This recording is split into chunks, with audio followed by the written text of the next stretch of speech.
Thank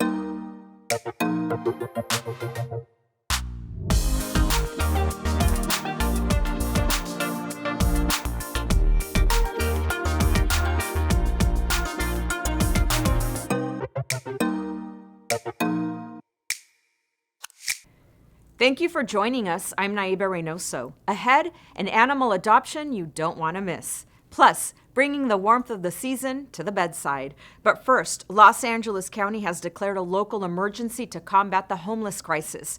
The emergency declaration ushers a renewed sense of urgency with the focus on streamlining hiring, contracting, and procurement to rapidly move people off the streets and into shelter. Here's more.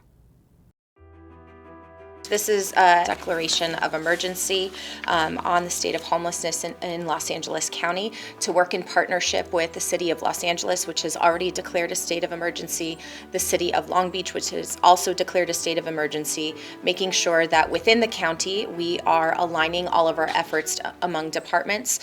The county has made meaningful investments in the solutions to homelessness by providing critical services and moving people into permanent housing. With this emergency declaration, we're focusing additional effort and resources in key areas with a specific emphasis on expediting hiring, contracting, and procurement. This will allow us to deploy more services, deploy them faster, and reach more of our unhoused neighbors. The goal of this is not to criminalize. In fact, by doing nothing, that is what is happening. We are criminalizing the homeless. Our role is to show empathy and compassion and provide the services and coordination of services with all 88 cities. And again, LA City is ground zero for where the homeless crisis is hitting the hardest, but it's impacting all 88 cities. So we are going to use the resources that we have in a faster, more expedited, and efficient way. The Department of Parks and Recreation has started to recruit lifeguards for the 2023 summer season. If you're interested, here's how to sprint to the top. Take a look. We're doing our lifeguard tryout swim. They are going to be doing trying out for the lake lifeguard candidates position today, and they'll go to the academy after that. They are doing a 1,000-meter swim in 18 minutes or less. Obviously, the faster your time, the better your banding, your better position in the academy. It's basically just a flat 1,000-meter swim. Lake lifeguard is a dark water environment. It's open water, so we don't have the ability to see the bottom of the facility. We don't have the confined space. A lake swimmer can go pretty much in several different directions, several different depths, and not really have an idea of how deep they are. So we have to pay more attention to their swim activity versus diving boards, shallow water area. In a lake, you really don't have the ability to differentiate between a deep water and a shallow water environment. Go ahead and stop him. He's done. One of the big factors is obviously sight is going to be an issue. So you have to have 20/30 because there is a lot of long distance. When you're in a tower and you're watching, you have to be able to see those separate distances. If they can pass the swim and they can get to the academy, it doesn't matter what the limitation is. It's a great opportunity. If you stick with it, great. If you move up to something else, we're glad to be that step. Small acts of kindness go a long way in warming the heart and healing the body. Each year, a group of volunteers present handmade blankets to gravely ill hospital patients and bring the comfort of home.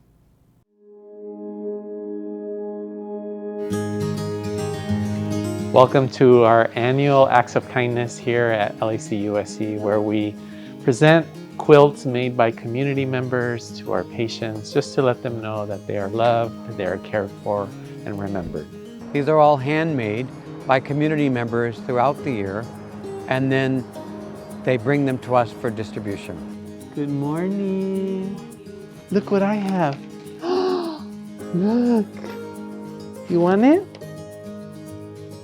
You want it? Yeah. Oh. It's nice.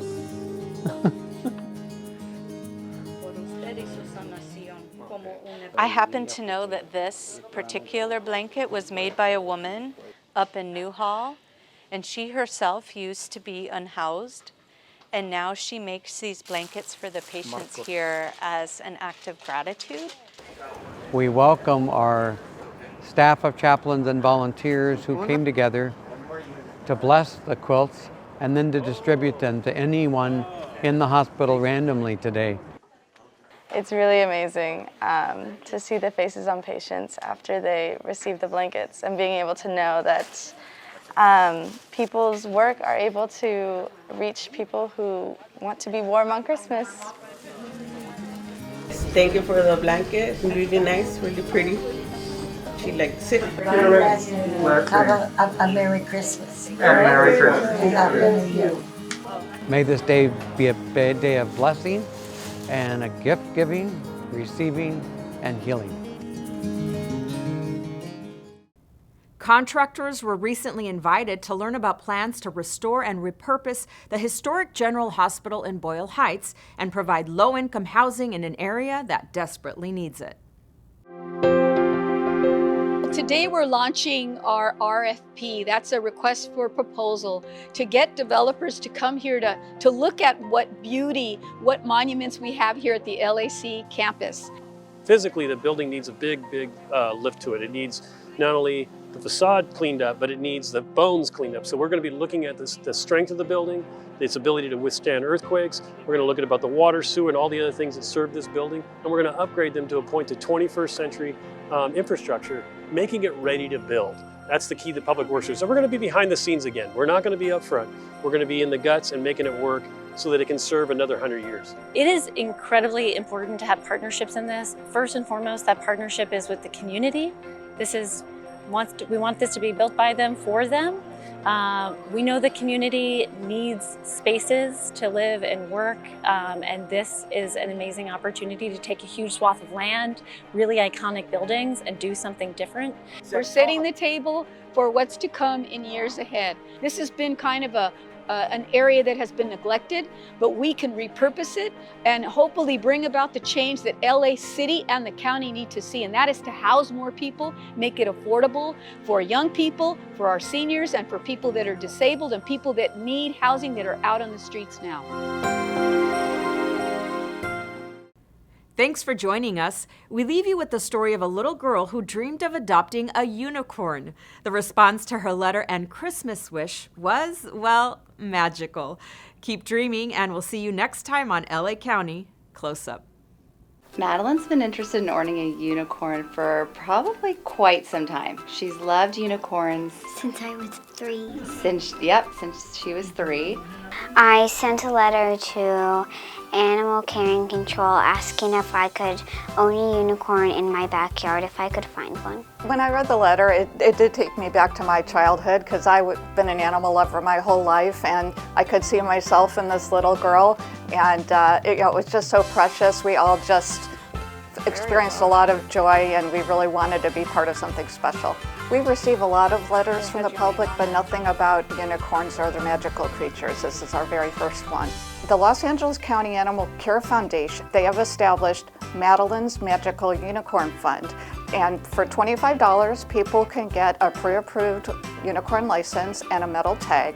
And all the money raised in honor of Madeline and her request and quest for a unicorn will go to this nonprofit foundation that supports the animals cared for by the department. The message is to really continue to encourage, of course, I think as everyone knows, the creativity of kids, that innocence we all celebrate there.